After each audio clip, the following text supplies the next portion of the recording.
얼마나 편하겠어. 주변이 다 아는 사람인 거야. 원래 우리가 이등병 가면 각 잡고 가면 딱 이런 거 다 있잖아. 원사 아버지가 있는 부대로 입대했습니다. 원사 땡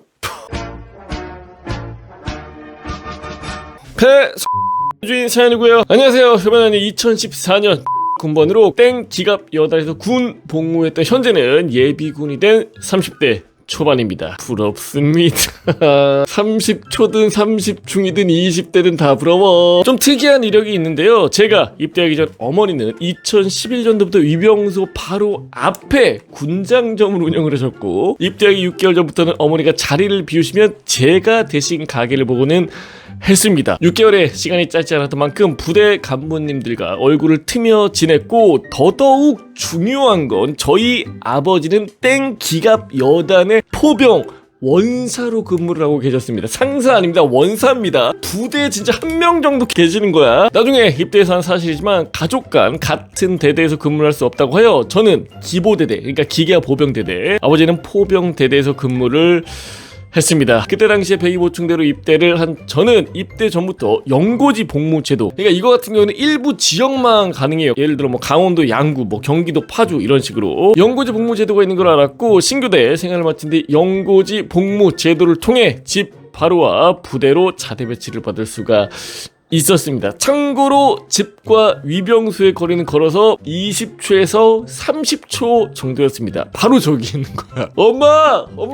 신구대에서 자대로 오는 버스에서부터 선탑자이신 간부님이 저를 알아보셨고, 왜? 군장점에서 본인이 일을 했었잖아. 저는 누군지 모른 채 자대로 향하고 있었습니다. 자대에 거의 도착할 때쯤 정말 익숙한 곳이 보였는데요. 거기엔 익숙한 사람들이 의자를 펴놓고 앉아 있었습니다. 맞습니다. 바로 저희 집 앞에 아빠, 엄마, 누나가 나란히 앉아서 제가 오는 버스를 보고 있었습니다. 야 자선아! 아빠가 월사니까 아들이 어디로 가는지 좀만 조사해보면 나올 거 아니야. 그 부대 앞에서 이러고 있는 거야. 군장점 앞에서. 야, 이거 진짜 모든 개꿀 요소들을 다 모아놓은 것 같은데 부럽다. 상병장쯤이 되었으며 창문을 열고 인사를 했을 텐데, 그 당시 이등병 참치였던 저는 가족들을 보면서 손을 잠시 흔들고 그저 신기하다는 생각을 가지고 자대에 도착을 했습니다. 자대에 도착을 했을 때 처음 간 곳은 인사과였고, 인사과에 앉아 각진 자세로 앉아 있는데 어디서 많이 보던 간부님들이 계시더군요. 제가 어머니 가게를 도울 때 자주 봤던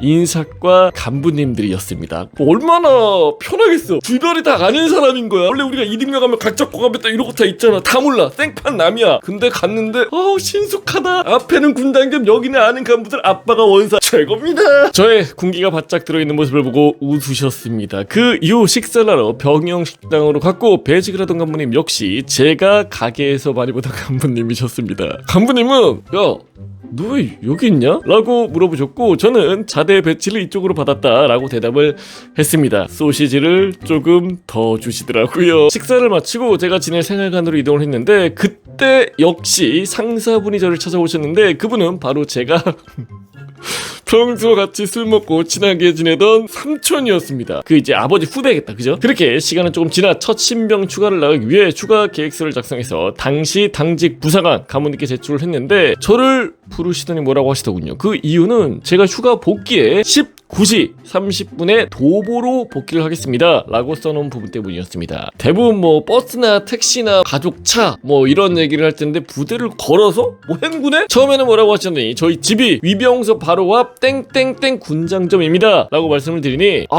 너가 걔야? 그 이후부터는 간부님들이 저 휴가 나갈 때면 너는 어차피 집이 코앞이니까 집에 도착해서 전화하지 말라고 말씀을 하시곤 했습니다. 그리고 어느 휴가 때는 제가 휴가 나가는 날 중대에서 신나게 축구 한 판 하고 고기를 구워 먹는다고 하더군요. 저는 휴가를 나갔다가 집에서 조금 쉬고 다시 중대로 들어가 축구하고 고기 구워 먹고 다시 집으로 간 날도 있었고, 왜? 딱히 나가도 할 것도 별로 없고, 오늘 뭐 축구한다고 하니까 하고 애들이랑 뭐 고기다 구워 먹을까? 재밌겠네 하고 다시 들어갔다가 끝났어? 나오는 거야. 심지어는 저희 집은 천주교 집안이었는데 매주 토요일 종교 행사를 가면 엄마가 제 옆에 계셨습니다. 너무나 당연한 일이었습니다. 제가 예전에 군생활 내내 주 1회 엄마를 봤습니다 라는 사연을 받은 적이 있었는데, 그거랑 좀 똑같은 거지. 또한 집이 군장점으로 운영하다 보니 평소 필요한 군인 물품은 집에서 다 가져다 쓸 수 있었는데, 그게 정말 큰 장점이었습니다. 엄마, 나 오바로크 좀 해줘. A급 전투모 좀 줘. 고무링 나. 이러면서 이제 집안 거덜내는 거지.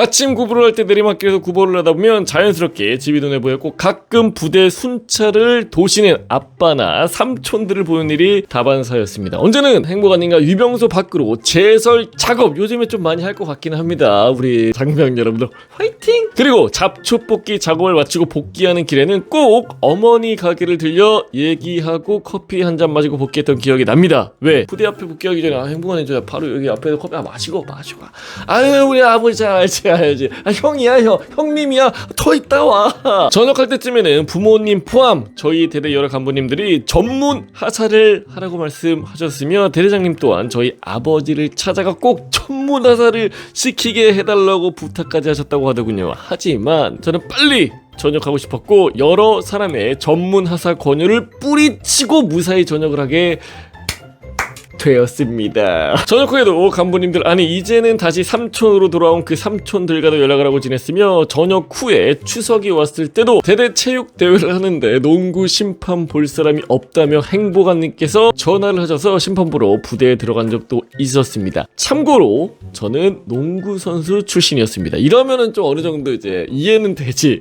아무것도 아닌데 와서 심판 보러 가면 솔직히 누가 보겠어요, 그쵸? 지금은 땡땡땡 군장점에서 조금 떨어진 위치에 군인용품, 철물, 생활용품을 함께 취급하며 확장 이전을 전역 잘했네. 확장 성장한 거 아니야? 본인이 키운 거 아니야? 제가 군생활을 했던 부대를 볼 수는 없지만 간부님들과는 종종 연락하며 얼굴 보고 인사하며 지내곤 합니다. 어떻게 보면 정말 독특하고 기억에 오래 남을 수밖에 없는 군생활일 것 같습니다. 부대 들어갈 때 가족들이 나를 배웅을 해주고 갔는데 전부가 다 아는 사람에 친숙하잖아. 아무튼간에 지금은 또 군장점 운영한다고 하시니까요. 더 대성하셨으면 좋겠고요. 물품 좀 하나 보내주세요. 나도 좋은 거 있잖아. 군장점 필요하잖아.